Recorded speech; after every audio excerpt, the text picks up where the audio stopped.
Sasisian part ngi pedang sumhai pi barok syakanika channel kejengi bangi kerman baborok pia syai pia klailut. Sungguh subscribe yakanika channel bat kemawan turn on new notification bell kanang wapinum do iki videos ki bingi upload. Sa follow ru yak Instagram kejengi lada kumno pikom ya like iki video support ke YouTube lani pimju yo iki notifications.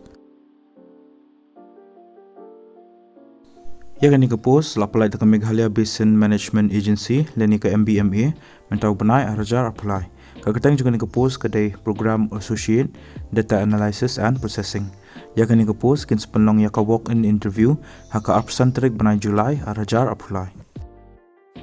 Yakani ke post program associate data analysis and processing kalai lightly keceka jang ke posting kedai SHILLONG ke age limit lani ke kerta ke bahaya do kedai 1.6 ka salary lani ke tulap kedai RPR hajar sispa aksi benai ke educational qualification kalong kumne tadi ben pendap ya ke graduation hakunu ka subject batru pidi bendan ke certificate lani diploma haka computer applications pidon kamru minimum 6 work experience haka data processing dalam Microsoft Excel software.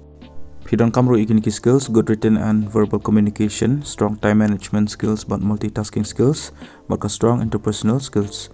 Ki candidates ki belum eligible bagi kuaban apply kani ke post, pihak banlet syaka walk in interview kaban solong haka absen terik Julai arajar apply, nado kena beje menstap. Yakani ka walk in interview kin sepenlong haka office of the Meghalaya Basin Management Agency, care of Meghalaya State Housing Financing Cooperative Society Limited, Campus Nongrum Hills, Shillong.